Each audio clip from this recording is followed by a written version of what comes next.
여러분, 세상에는 수많은 공동체가 있습니다. 여러분들이 경험하시는 공동체, 가정, 또 학교, 우리 학생들 학교 경험하고, 또 직장과 또 이렇게 교회를 경험합니다. 그런데 개인에게도 사연이 있듯이 이 공동체에도 사연이 있다는 걸 아십니까?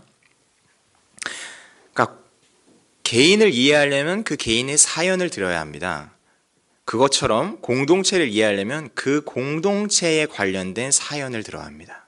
그러니까 우리 교회를 이해를 하려면 우리 교회에 쌓여있는 사연을 이해해야 합니다. 그럼 우리 교회를 이해할 수가 있는 것이죠. 그런데 여러분, 그래서 어려운 거예요. 왜냐하면 사연을 듣는다는 것은, 사연을 이해한다는 것은 쉬운 일이 아니거든요. 그래서 이렇게 서로의 사연을 이해하지 못하고 듣지 못해서 갈등이 생기는 가장 첫 번째 공동체가 어디죠? 가장 대표적인 공동체? 부부입니다. 제가 경험해보지 못했지만 경험해보신 분들, 그리고 저는 제 눈으로 저희 어머니 아버지를 보면서 이렇게 싸울 거면 못하러 결혼하셨나? 그렇지 않습니까? 그래서 이 싸움을 말리는 중재자 역할이 저의 역할이었습니다. 첫째 아들 역할. 저는 두 분의 편을 다 들어야 한다는 것을 결국 깨달았어요. 무슨 얘기냐?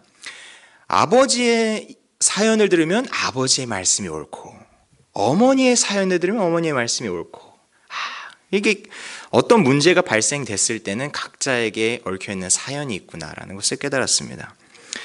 여러분, 이렇게 사연이 달라서 싸우는 것에는 여러 이유가 있겠지만 일단은 다른 곳에서 자라왔다는 것이 가장 클 겁니다. 적게는 20년, 30년, 40년까지도 각자 다른 공간에서 다른 환경 가운데서 살아오던 남녀가 만나 결혼했을 때 아주 작은 것부터 차이가 나기 시작합니다. 가장 대표적인 게 무엇이죠? 치약 짜는 것이죠. 아내는 꼼꼼한 성격이어서 치약 어디서부터 짭니까? 그렇죠. 밑에서부터 쫙 이렇게 항상 이렇게 올립니다. 근데 남편이 딱 들어와서 어떻게 짭니까? 중간에 푹 짭니다. 그걸 딱 발견했을 때 열받음 여러분들이 경험하셨지 않습니까? 제가 얼마 전에 TV에서 이 안녕하세요라는 프로그램을 봤는데 거기에 어떤 부부가 나왔습니다. 근데 그 부부에게 한 아이가 있는데 6살짜리 남자아이입니다. 근데 이 남자아이가 특이한 게 무엇이냐면 머리를 여자처럼 기르는 거예요. 근데 왜 여자아이처럼 기르냐?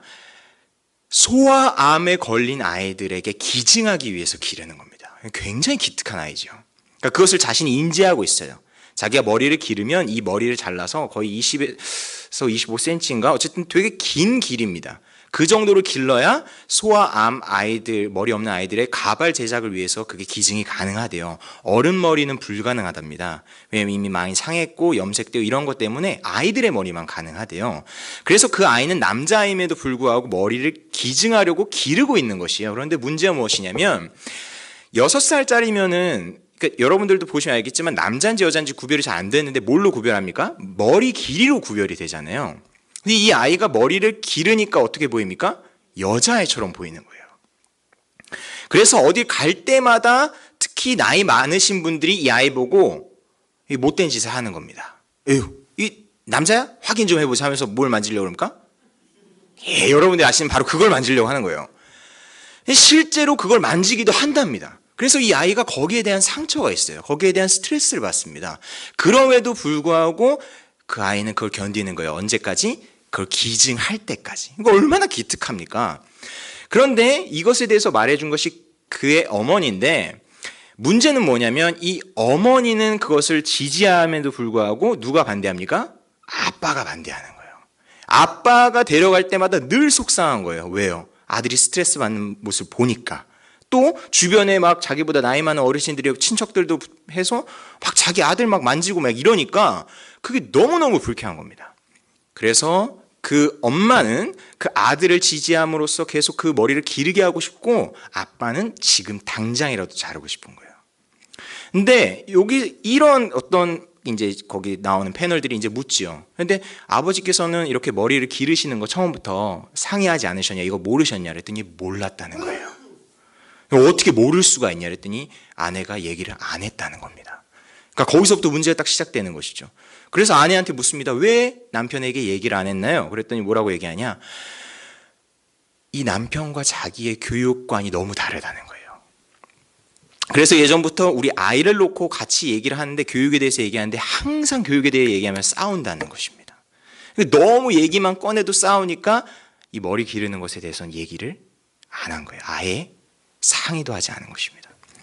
여러분 결국적인 제가 봤을 때 이유는 무엇이냐면 그 남편과 그 아내가 서로 자라온 환경이 다르고 그래서 생성된 교육관이 다르니까 이런 갈등이 일어난다고 생각이 들어요. 그러니까 같은 아이를 봄에도 있어서 그들의 시선은 다른 겁니다. 그럼 어떻게 해야 돼요? 서로 안 싸우려고 말 안 해야 됩니까? 아니죠. 싸워도 서로의 사연을 들어주고 이해해 주려고 해야 돼요. 왜요? 그 아이는 한 사람의 아이가 아니라 그 둘의 아이이기 때문에 그렇습니다. 여러분, 하나님을 바라볼 때도 우리가 이러한 관점을 적용할 수 있습니다. 지금 우리가 로마서를 볼 때 이런 부부처럼 갈등이 일어나는 그룹이 있습니다. 그 그룹은 무엇이냐? 유대인과 이방인의 그룹입니다. 그러니까 서로가 서로를 이해하지를 못해요. 그래서 한 하나님을 보는데도 거기에 대한 관점이 둘이 완전히 다른 거예요. 왜 다르냐? 서로가 자라온 배경이 너무 다르거든요. 여러분, 로마서에서 바울이 결국적으로 얘기하고 싶은 것이 무엇이냐면 너희 부부싸움 하지 말라는 겁니다. 유대인과 이방인들아, 너희는 하나님 안에서 하나니까 서로 사이좋게 지내라는 겁니다. 오늘의 인사표현을 빌려서 말을 하자면 무슨 얘기하고 싶은 거냐? 바울은 서로의 사연을 들어주라는 겁니다. 유대인은 이방인의 사연을 들어주고 이방인은 유대인의 사연을 들어주라는 겁니다. 그래서 서로가 어떻게 되게요? 이해할 수 있게요. 그런데 여러분, 그게 말처럼 쉽나요? 사연을 들으면 이해가 되는데 그 사연을 듣는 게 너무 힘들어요. 그래서 여기서도 똑같습니다. 그러니까 바울이 왜 로마서의 편지를 썼느냐? 그 사연을 적어내려는 거예요. 그러니까 지금 이 보시는 이 본문 11장도 결국엔 무슨 얘기하고 있느냐? 유대인에게는 이방인의 사연을, 이방인에게는 누구의 사연을? 유대인의 사연을 적어주고 있는 거예요. 그래서 계속 왔다 갔다 합니다. 유대인에게 말했다가 이방인에게 말했다가.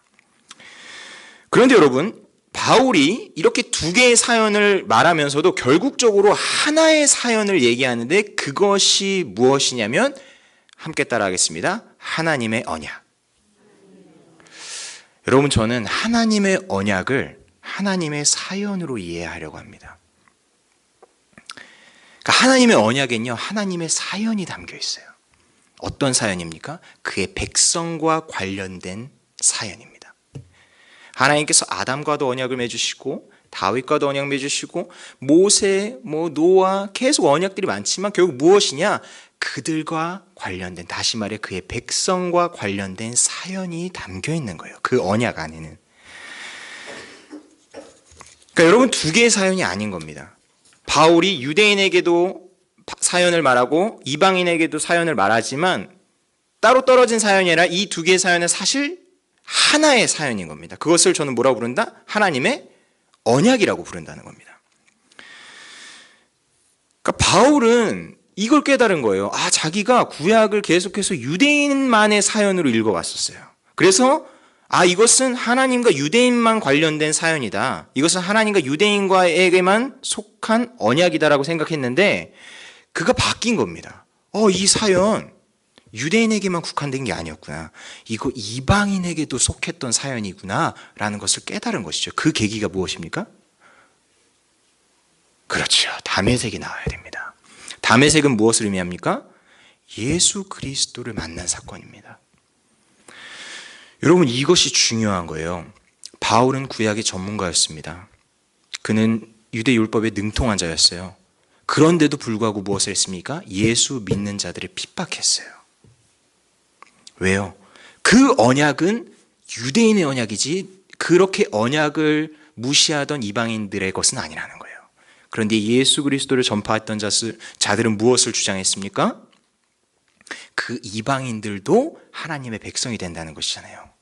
그런데 바울이 그렇게 핍박하던 그들을 어떻게 받아들이게 됩니까? 깨닫게 된 것이죠. 맞구나. 하나님이 구약에서부터 말씀하신 그 언약, 하나님의 언약, 계속해서 쌓아오고 그의 백성들과 관련된 그 언약이 유대인에게만 국한됐던 것이 아니라 결국엔 이방인들도 포함되어져 있던 언약이구나 라는 걸 깨닫게 된 것입니다. 이게 바울에겐 너무 충격적이었던 것이죠. 왜냐? 지금까지 자기가 생각했던 스토리와는 전혀 다른 스토리, 지금까지 자신이 들어왔던 사연과는 전혀 다른 사연을 들었기 때문에 그렇습니다. 그러니까 제가 지금 여기서 구약의 모든 그 언약들, 다시 말해 그 사연들을 말씀드릴 수는 없지만 그 언약마다 담겨진 하나의 공식이 있습니다. 그것을 말씀드릴게요. 다 같이 따라해 보시죠.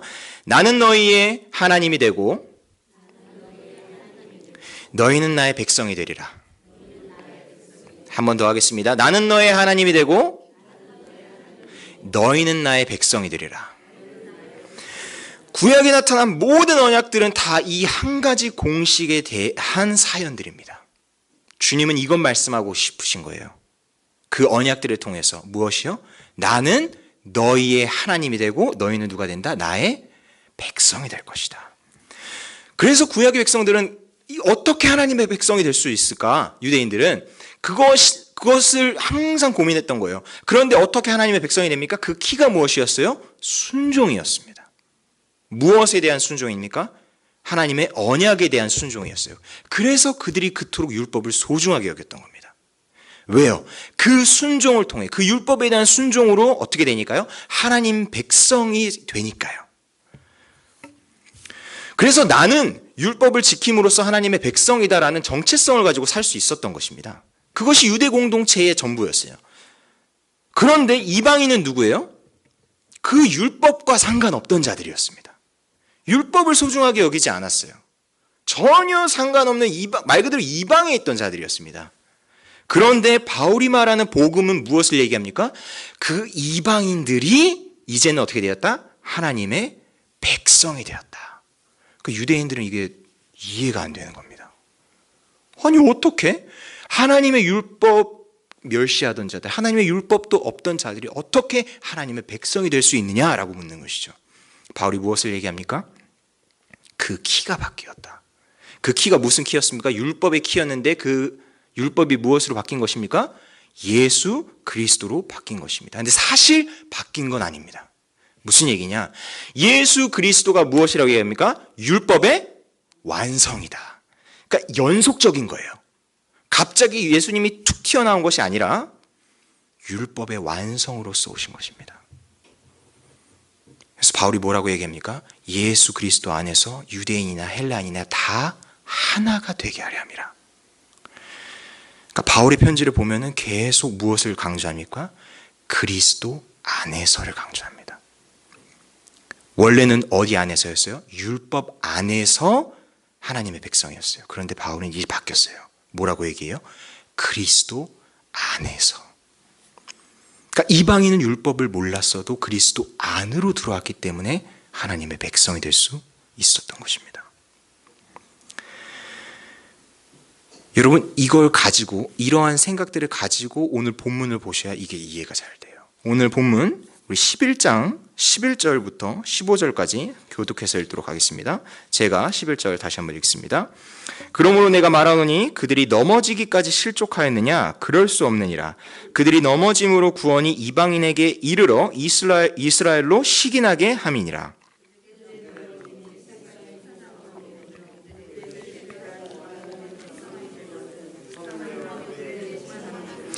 내가 이방인인 너희에게 말하노라. 내가 이방인의 사도인 만큼 내 직분을 영광스럽게 여기노니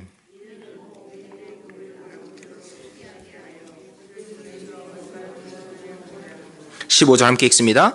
그들을 버리는 것이 세상의 화목이 되거든 그 받아들이는 것이 죽은 자 가운데서 살아나는 것이 아니면 무엇이리요. 아멘. 여러분 유대인들 중에 저번 설교 때 말씀드렸지만 예수 그리스도를 배격함으로써 그들은 우둔하여졌습니다. 그래서 마치 유대인들은 하나님께 버림을 받은 것처럼 보였어요.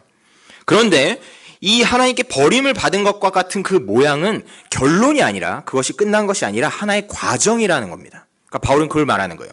그러니까 너희는 버려진 것 같지만 사실은 버려진 거 아니라는 거예요. 왜요? 오늘 말씀 12절에 있는 것처럼 그들의 넘어짐을 통해서 누가 구원을 얻게 되는 겁니까? 이방인들이 구원을 얻게 되는 거예요. 그러니까 이게 딱 맞는 비유는 아니지만 한번 말씀을 드려보겠습니다. 어떤 가정에 아들만 둘인 집이 있다고 해봅시다. 강도사님 가정 얘기하는 건 아닙니다. 근데 어쨌든 가정에 아이가 둘인데 첫째 아이가 엄마 품을 너무 좋아해요. 그래서 계속 엄마만 오면 계속 엄마 품에 안겨 있으려고 하는 거예요. 그럼 어떻게 됩니까? 둘째가 엄마 품에 안길 수 있나요? 안길 수가 없죠. 그래서 맨날 둘째가 다가오면 에이 저리 가 하면서 엄마 품에 계속 안기게 되는 거예요. 첫째가. 엄마의 사랑을 독식하고 있는 겁니다. 그런데 어느 날 엄마에게 달려오던 첫째가 어떻게 되는 겁니까? 넘어지는 것이죠. 그럼 그때 어떻게 되면 둘째가 타자작 가가지고 엄마 품에 탁 안기는 겁니다. 비유가 딱 맞는지는 모르겠지만 첫째 아들, 다시 말해 맏아들인 유대인은 항상 하나님 품에 있었어요. 그들은 특권이 있었습니다. 하나님의 백성이었어요. 그 사랑 안에 있었습니다. 그래서 그 특권을 누구에게 나눠주는 것이 싫었어요. 그런데 그들의 넘어짐으로써 어떻게 됩니까? 그 구원의 기회가 누구에게 가요? 둘째 아들에게 간 거예요. 사실은 입양 아들인 것이죠. 입양 아들인 둘째에게 간 것입니다. 이방인인 그들에게 구원의 기회가 찾아온 것이죠. 참 이해하기는 어렵지만 어쨌든 누군가의 잘못되어짐으로 인해서 이방인들은 잘된 것이 이게 복이 되어버린 거예요. 그런데 여러분 여기서 보십시오. 그렇게 엄마 품에 안긴 둘째 아이가 사랑을 받는 모습을 보면서 첫째 아이는 어떻게 할까요? 시기하는 것이죠.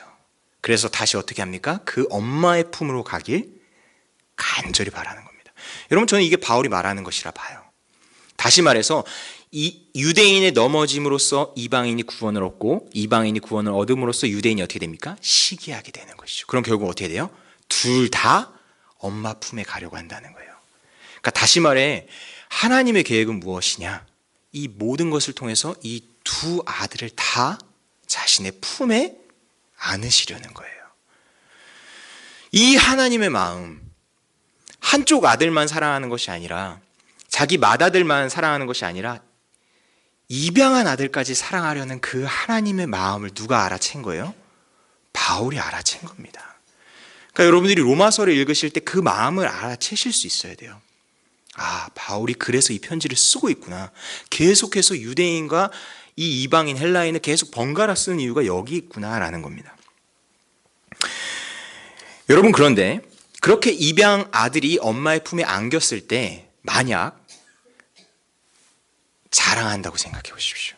에이 내가 안겼다 막 하면서 야 고르지 물론 그렇게 하진 않았지만 한다고 했을 때 바울이 또 경고하고자 하는 바가 있는 겁니다. 그게 우리 다음 절에 나옵니다. 16절부터 22절까지의 내용입니다. 이것은 이방인에 대한 내용이니까 염두에서 읽으십시오. 16절 제가 먼저 읽겠습니다.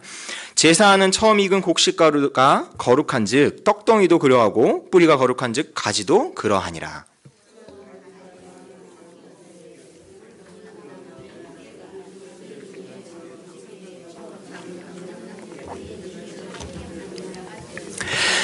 그 가지들을 향하여 자랑하지 말라. 자랑할지라도 내가 뿌리를 보전하는 것이 아니요 뿌리가 너를 보전하는 것이니라.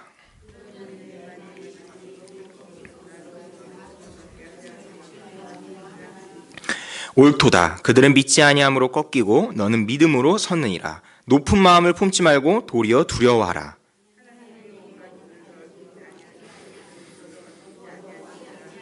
(22절) 함께 읽습니다. 그러므로 하나님의 인자하심과 준엄하심을 보라. 넘어지는 자들에게는 준엄하심이 있으니 너희가 만일 하나님의 인자하심에 머물러 있으면 그 인자가 너희에게 있으리라. 그렇지 않으면 너도 찍히는 바 되리라. 아멘. 여러분 바울이 입양 아들인 이방인들에게 무엇을 말하고 있는 겁니까? 너네 까불지 말라는 겁니다. 너네 구원받았다고 그거 믿고 확신하고 자랑하지 말라는 거예요. 왜요? 그거 너희가 잘나서 된 것이 아니라 누가 했기 때문에? 하나님이 하셨기 때문인 겁니다. 여러분 이것은 우리 이 현대 교회를 다니고 있는 우리도 새겨들어야 하는 말씀입니다. 왜냐? 우리 중에도 그런 사람들이 굉장히 많기 때문에 그렇습니다. 그것이 가장 심화돼서 어떻게 보면은 나온 것이 이제 구원파라고도 할 수 있는데, 구원파가 아니더라도 우리 같은 이런 어떤 건강한 교회를 다니는 신도들 가운데서도 어떤 경향을 보이는 자들이 있냐면, 내가 구원받았기 때문에 은연중에 어떻게 살아도 상관없다라는 개념이 있다는 겁니다. 그게 편하죠. 왜냐하면 우리의 구원은 확정되어 있고 결국에는 천국이 보장되어 있잖아요. 그러면 내 삶은 어떻게 살아도 상관없다라는 생각이 자연스럽게 들어오는 것입니다. 근데 오늘 바울의 이 말씀을 잘 살펴보면 바울은 정말 균형을 항상 얘기합니다. 치우치질 않아요. 하나님의 인자하심을 얘기할 때 무엇을 얘기합니까? 준엄하심을 얘기합니다. 하나님의 준엄하심을 얘기할 때 무엇을 얘기합니까? 인자하심을 얘기합니다. 그러니까 이 둘을 같이 가져가야 한다는 거예요. 저는 그래서 이 성경 가운데는 여러분 이렇게 어떻게 보면은 양립할 수 없는 이 두 가지가 함께 가는 경우가 참 많다는 것을 발견합니다. 무슨 얘기냐? 여러분 보십시오. 예수 그리스도는 참 인간이면서 동시에 누구입니까? 참 하나님이십니다. 그렇죠? 둘이죠. 성도는 어떻습니까? 우리 신자들은 어떻습니까? 의인인과 동시에 죄인입니다. 그렇죠. 두 개가 같이 갑니다. 무슨 얘기냐? 여러분들의 삶 가운데서 구원에 대한 확신으로 방종을 허용하지 말라는 것입니다. 그래서 계속해서 성경 가운데도 나오는 것이 너희가 두렵고 떨림으로 너희의 구원을 이루어가라고 하는 것이죠. 그러니까 오늘 이 바울의 경고는 이방인들, 다시 말해 예수 그리스도를 통해 하나님의 백성이 된 자들을 향한 경고입니다. 그러니까 우리도 마찬가지인 거예요. 우리도 이방인이잖아요. 우리도 원래 참 감람나무는 아니었잖아요. 그렇죠? 하나님께서 접붙여 주신 돌 감람나무이잖아요. 그렇기 때문에 오늘 우리는 이 경고에 대해서도 결코 가볍게 넘기지는 않아야 합니다. 왜 그러냐? 23절의 말씀을 읽으면서 다시 한번 생각해 보겠습니다. 시작. 그들도 믿지 아니하는 데에 머무르지 아니하면 접붙임을 받으리니 이는 그들을 접붙이실 능력이 누구에게 있다? 하나님께 있습니다. 여러분 결론의 말씀을 드립니다. 구원의 능력, 접붙임의 능력은 누구에게 있습니까? 하나님께 있습니다. 그럼 우리가 구원받았을 때 그건 누구에게서 온 것이죠? 하나님께 온 것이죠. 우린 그것을 무엇이라 얘기합니까? 은혜라고 얘기합니다. 근데 그 은혜는 결코 값싼 은혜가 아니라는 겁니다. 그냥 공짜라 그래서 그게 가격을 매길 수 없을 정도로 비싸기 때문에 공짜로 줄 수밖에 없는 것이지 무가치해서 공짜가 아니라는 얘기입니다. 그 다음 한 가지 더. 우리는 여기서 언약을 새롭게 볼 수 있어야 합니다. 오늘 설교의 제목이 새 언약 공동체인 것처럼 하나님께서는 계속해서 아담부터 언약을 이어오실 때 그 사연이 겹겹이 쌓여 있습니다. 우리는 먼저 그 사연을 이해할 수 있어야 합니다. 그 사연을 이해하면 예수 그리스도가 정말 어마어마한 사연 가운데서 우리에게 오셨구나 라는 그 감동이 밀려오는 겁니다. 그러니까 단순히 예수님 믿고 복 받으세요가 아닌 것이에요. 그러니까 성경이 신약만 있는 것이 아니라 구약이 이렇게 신약의 거의 3배가 될 정도로 두꺼운데도 이렇게 같이 붙어있는 이유가 무엇이냐? 전체적인 사연 가운데서 우리에게 오신 예수 그리스도이기 때문에 그렇습니다. 그것이 언약 신약이라고도 우리는 얘기합니다. 예수 그리스도께서는 그것을 알고 계셨어요. 그래서 예수님이 잡히시던 날 밤에 제자들을 모아놓으시고 무엇을 말하십니까? 나는 포도나무요 너희는 가지니. 여러분 이 요한복음 15장 말씀을 이해하실 때 이 말씀은 개인적인 말씀으로도 우리가 많이 묵상하지만 사실 이것은 공동체를 향한 말씀입니다. 예수님의 12제자는 마치 이스라엘 12지파처럼 전체를 대표하는 숫자입니다. 그들을 향해 뭐라고 얘기합니까? 나는 포도나무고 너희는 가지다. 나에게 붙어있지 않으면 그 사람은 열매를 맺을 수 없다 라고 말씀하십니다. 예수님은 이 언약에 대한 것을 다 가지고서 내가 이 언약의 종결로서 언약의 완성으로서 왔다는 것을 그들에게 선포하시는 겁니다. 그리고 예수님 마지막에 새 언약을 주노니 뭐라고 하십니까? 서로 사랑하라. 그래서 여러분, 우리가 진짜 하나님의 공동체라면 우리 가운데 드러나야 하는 가장 첫 번째 표징은 무엇이냐? 사랑인 겁니다. 서로 사랑하는 거예요. 너무 쉽지만 너무 어려운 말씀이죠. 너무 간단한데 결코 간단하지 않은 말씀입니다. 왜냐? 그 사랑 안에는 지금까지 우리를 붙잡아 오셨던 하나님의 언약, 지금까지 우리와 함께 동행하셨던 하나님의 사연이 다 담겨 있기 때문에 그렇습니다. 여러분이 우리 교회가 정말 하나님의 새 언약 공동체다라고 믿으신다면 무엇부터 하셔야 돼요? 서로의 사연부터 들으셔야 합니다. 나와 다른 사람, 내가 이해할 수 없는 사람, 심하게 말하면 우리 가운데서도 드러내지 않지만 내가 경멸하는 사람이 우리 공동체 안에 있을 수도 있습니다. 그런 사람들의 무엇을 들어야 해요? 사연을 들어야 합니다. 그 사연을 통해서 우리는 그들을 이해할 수 있고 그들을 이해함으로써 어렵지만 그들을 다 담을 수 있는 사랑까지 가는 것입니다. 바울이 12장에 가서 계속적으로 말하는 것이 이 내용입니다. 그 적용의 내용을 말하기에 앞서서 바울은 마무리를 하고 있습니다. 이것이 바울 신학이 어떻게 보면 정점이라고도 할 수 있는 것이죠. 그리스도 안에서 우리가 서로 사랑하자. 그렇게 되는 고향제일교회 되길 주님의 이름으로 축복합니다. 기도하겠습니다.